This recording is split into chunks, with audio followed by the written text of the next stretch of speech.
1 জুলাই গিয়েছে, আরেক জুলাই আসবে। এক গণ অভ্যুত্থান গিয়েছে, আগামী গণ অভ্যুত্থান আসতে যাচ্ছে। যদি না হয় সংসদে, সমাধান হবে রাজপথে। দেশ প্রশ্ন হচ্ছে সংকটটা সৃষ্টি হলো কেন? সেটার উত্তর প্রথম লাইনেই দেওয়া আছে, গণভোটের রায়ের বিরুদ্ধে সরকার। এখন যেই গণভোটের পক্ষে আমরা সবাই ছিলাম নির্বাচনের আগে, সেই গণভোটের রায়ের বিরুদ্ধে সরকার হঠাৎ করে কেন গেল, এই বিষয়টা একটু বুঝে দেখতে হবে। এখানে একাডেমিক যারা আছে তারা কথা বলবেন, আমরা শুনবো।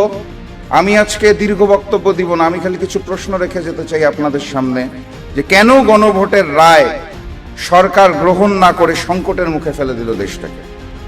আমাদের যে কথাগুলো কেউ বলবে না, সেই কথাগুলো আমি একটু আপনাদের ধরিয়ে দিয়ে চলে যেতে চাই। প্রশ্ন হচ্ছে, ক্ষমতার পালাবদলের পর আমাদের ডিজিএফআই কেন ভারত ভ্রমণের প্রতি এত গুরুত্ব দেওয়া শুরু করলো? পররাষ্ট্রমন্ত্রী ক্ষমতায় আসার পর প্রথম রাষ্ট্রীয় সফর কেন ভারতে করে?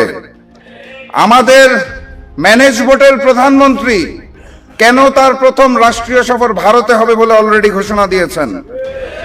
এত জায়গা থাকতে কেন ভারত থেকেই ট্রেনের কোচ আমদানি করার পরিকল্পনা করা হয়েছে? যেই ভারতে সার নাই, তারা চায়না থেকে সার আমদানি করছে। সেই ভারতের কাছে, যাদের নিজেদেরই নাই, তাদের কাছে আমরা কেন সার চেয়ে প্রস্তাবনা পাঠাচ্ছি?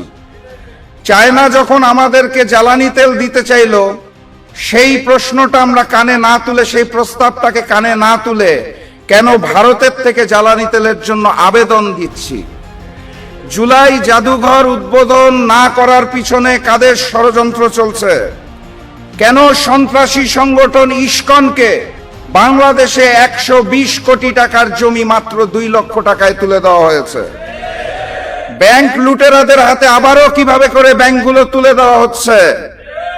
প্রশ্ন করতে হবে, শিলং থেকে ট্রেনিং প্রাপ্ত সেই নেতা, যিনি বর্তমানে বাংলাদেশের প্রক্সি প্রধানমন্ত্রী, তার হাতে কেন আমার এই সোনার বাংলা?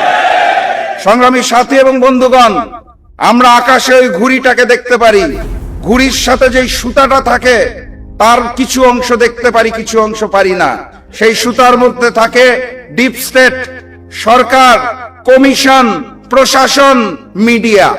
কিছু কিছু অংশ দৃশ্যমান হয়, কিছু কিছু হয় না। এই ঘুড়ি আর সুতার পিছনে যেই নাটাই থাকে, সেই নাটাইটাকে আমরা দেখতে পারি না।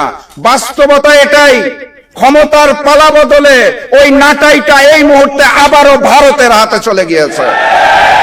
এখন প্রশ্ন করতে পারেন, ভারত কেন গণভোটকে মানতে চাইছে না? কেন তারা জুলাইকে ভয় পাইছে? কারণ খুব সাধারণ। অগাস্ট মাসের 5 তারিখে শুধুমাত্র ফ্যাসিস্ট শেখ হাসিনা এবং আওয়ামী লীগের পতন হয়নি, সেদিন ভারতীয় আধিপত্যবাদ বাংলার জমিন থেকে পরাজিত হয়েছিল। তারা নতুন করে সেই আধিপত্যবাদকে ফেরত পেতে চায়। আমার 2 ছোট ছোট সন্তান আছে, তারা যখন দুনিয়াতে আসে এবং বড় হওয়া শুরু করে, আমি তাদের শিক্ষা দিতাম। যখন পড়াতাম, আমার মনে আছে, আমি বলতাম A for Apple, B for ball. Hindustan, Bharat আমাদের শিখাতে চায় A for Awami League, B for BNP. ভারতের পরিকল্পনায় আওয়ামী লীগের অসমাপ্ত কাজকে পূরণ করার জন্য যেই বিএনপি দায়িত্ব গ্রহণ করেছে, সেই বিএনপি এবং ভারতের আধিপত্যবাদকে আমরা মেনে নেব না ইনশাআল্লাহ।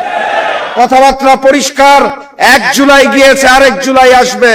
এক গণ অভ্যুত্থান গিয়েছে, আগামী গণ অভ্যুত্থান আসতে যাচ্ছে। যদি না হয় সংসদে, সমাধান হবে রাজপথে। নতুন গণ অভ্যুত্থানের প্রস্তুতি নিন, দেখা হবে বিজয় ইনশাআল্লাহ। বিজয়ের পথে যাত্রা শুরু, জীবন অথবা